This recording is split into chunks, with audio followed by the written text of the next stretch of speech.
Hello everyone, welcome to IS Help Desk. I am A. Khan, and in today's economic key concept class, we are going to see what is WPI. Now let's see who calculates WPI and CPI. Wholesale price index और consumer price index को कौन calculate करता है? CPI को calculate करता है NSO. NSO यानी कि national statistical office. NSO calculate करती है सीपीआई को, ये याद रखें। और डब्ल्यूपीआई होलसेल प्राइस इंडेक्स को कैलकुलेट करती है the office of economic adviser. CPI के लिए एनएसओ और डब्ल्यूपीआई के लिए the office of economic adviser, ministry of commerce and industry calculate करती है। New WPI series. We have already seen what is WPI, wholesale price index.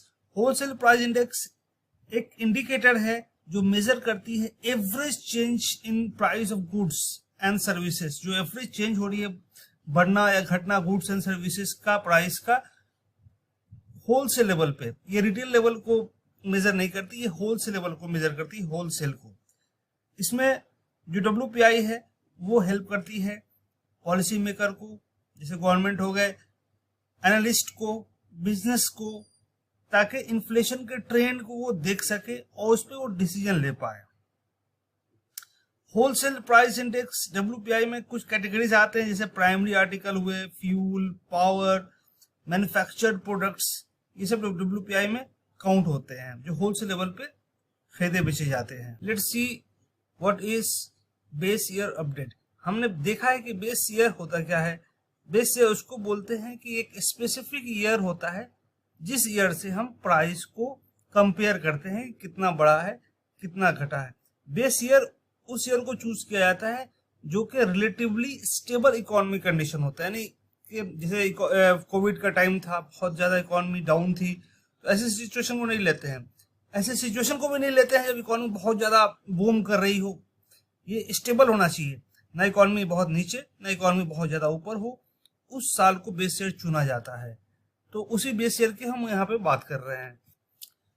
2017 में WPI का base year change हुआ, अपडेट हुआ, और ये जो पहले जो बेस ईयर था वो 2004-05 से 2011-12 तक चलता रहा, यानी 11-12 के बाद से 2017 को बेस ईयर लिया गया। Expanded coverage new WPI series में 697 आइटम्स को लिए जाते हैं, यानी 697 प्रोडक्ट्स को लिए जाते हैं जिसपे हम WPI को मेजर करते हैं।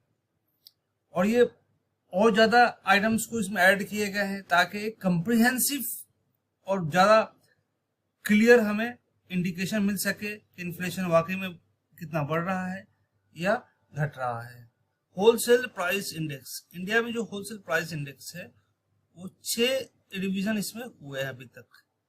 पहला हुआ था 1952-53 में, दूसरा हुआ था 1962-61-62 में, तीसरा हुआ था 1970-71 में, चौथा हुआ था 1981-82 में, पांचवा हुआ था 1993-94 में, छठा हुआ था 2004-2005 में, और जो करंट सीरीज है इसका 2011-2012 है।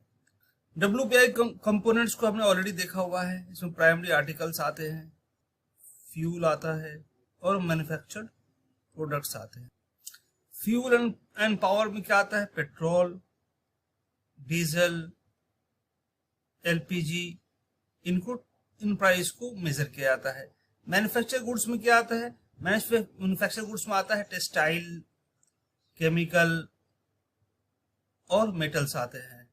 प्राइमरी आर्टिकल्स में क्या आते हैं?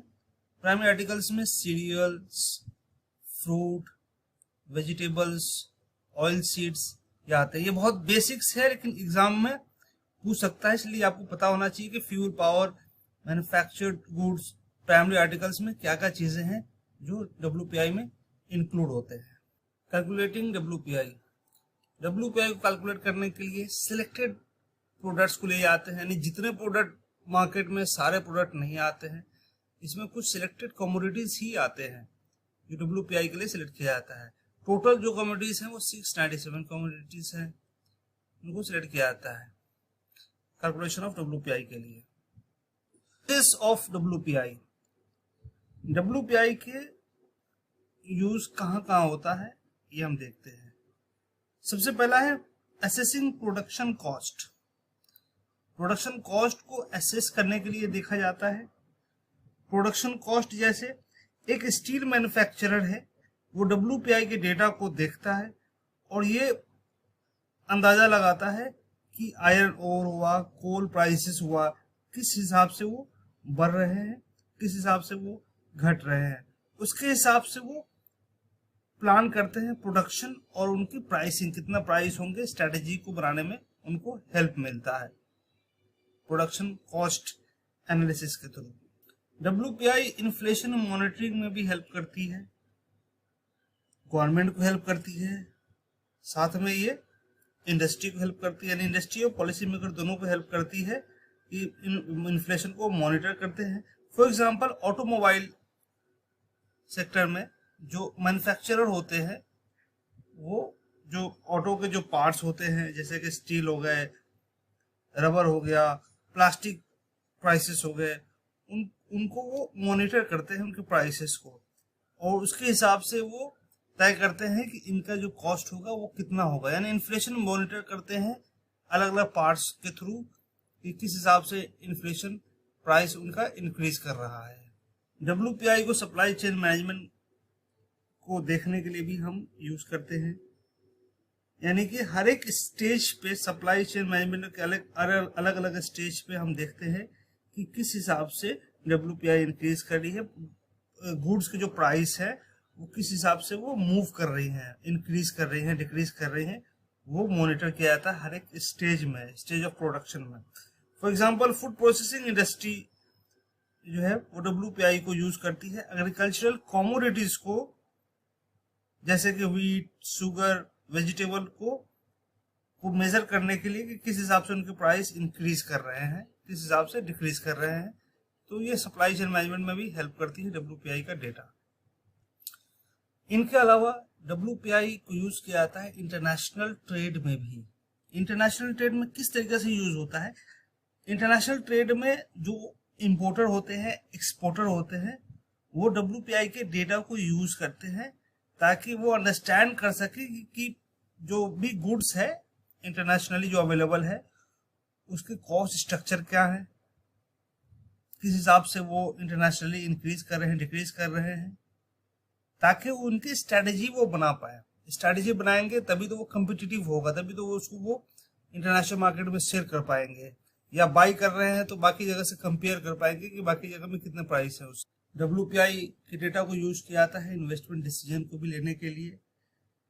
इन्वेस्टमेंट डिसीजन फॉर एग्जांपल अगर इन्वेस्टर है वो एनर्जी सेक्टर में मॉनिटर करता है WPI oil and gas prices के, यानी ऑयल और गैस के प्राइसेस किस तरीके से बढ़ रहे हैं, उस हिसाब से वो डिसीजन लेता है कि किस एनर्जी कंपनी में हमें पैसे को इन्वेस्ट करना है और किस में हमें नहीं करना है।